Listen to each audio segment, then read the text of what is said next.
Every Sunday evening, I used to feel a pit of dread in my stomach, knowing that I had to go to work the following day. I was 3 months into a job, and let's just say my boss was difficult. Because I was so new in the job, I didn't feel that I could just quit. So instead, I decided to apply everything I knew about manifesting. Not only did I change how I felt about my job, but my job itself shifted. And in this video, I'm going to give you the 9 things I did that completely banished my work dread. Number 1, remember the benefits. Instead of focusing on what you don't like about your job, start focusing on what your job gives you. An obvious one is your salary, but you could also be having new experiences at work, or learning new skills, meeting new people. Make a list and keep adding benefits as you think of them.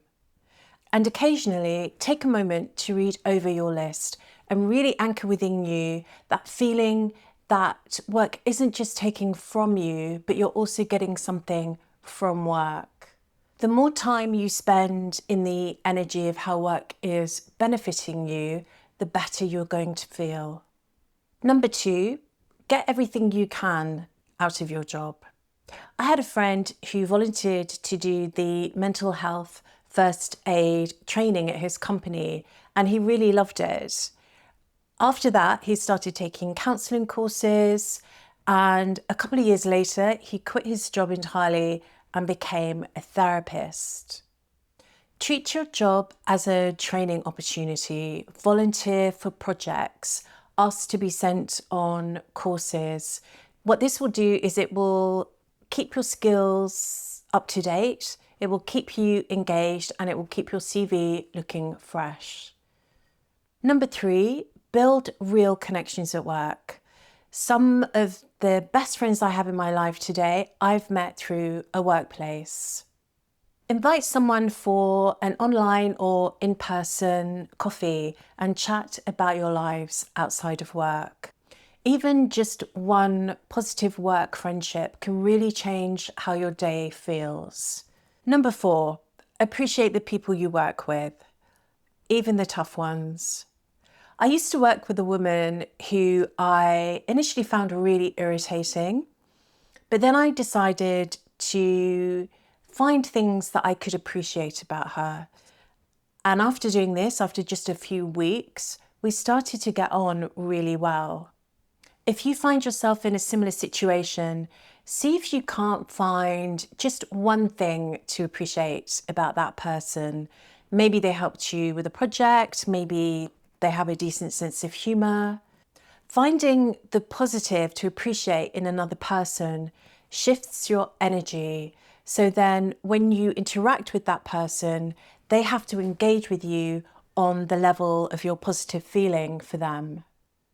Number 5, refresh your space. When was the last time you gave your workspace a spruce up? Whether you work at a desk or in a kitchen, or maybe you have a bag of tools, give everything a clear out and get rid of things that you no longer need or use. The objects around us soak up our energy, and if we've been feeling off about work, it can be really nice just to refresh that energy. So maybe get a new plant or a new picture or a new tool and give yourself a fresh space and a fresh energy to work from. Number 6, watch how you talk about work. Have you ever found yourself with a group of friends or colleagues where all you ever did was moan about work? I've done this many times, but I noticed I never came away feeling better. You don't have to pretend to like work when you don't. And sometimes just having a quick rant and getting it off our chest can be helpful.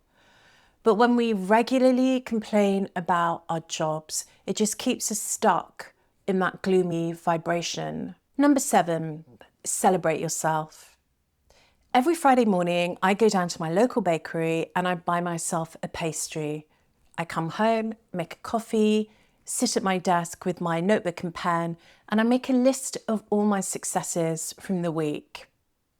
As a society, this isn't something we do much of. We tend to much more focus on what didn't go well or what we failed at.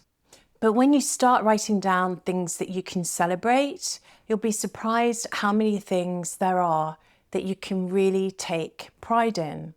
Perhaps you finished a project, or you had a great interaction with a client, or maybe you just had a stress-free day. And it doesn't have to be just things that you can celebrate from the workplace. You can think about things outside of the workplace as well. Maybe you made a lovely meal, or you spent some really quality time with family.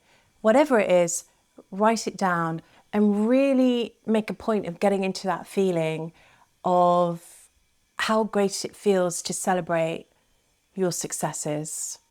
Number 8, create joy outside of work. When I felt really miserable in my job, that feeling seeped into my evenings and my weekends, and it was really like having a cloud hanging over me. So I decided to really make the most of my evenings and weekends and plan things that I could do that brought me joy. Maybe that was meeting a friend for coffee, going to the cinema, or just going for a walk in my local park. Getting out in nature is a really wonderful way to feel good quickly. And remind yourself that work is only part of your life, and that you have your own time to really enjoy things that you love doing. Number 9, build your exit plan. Sometimes when we feel miserable in our job, it's a sign that it's time to move on to something new. So start making your exit plan. Think about what you would like to do next. Really give yourself the time and the space to dream about where you see yourself in the future. Start building your connections and thinking about whether there's some courses you could do or some volunteering you could do if there are new skills that you need for the job that you want to move into. Building your exit plan can feel empowering because it's going to make you feel like you're moving towards what it is that you want to do next. So those 9 empowering shifts took me from work dread to actually looking forward to going into the office. Because when I changed how I felt, my job reflected those changes back to me. I started enjoying my job, and my boss, who was difficult, left. Thank you for watching, and if you found this video useful, please like and subscribe. That would mean a lot to me.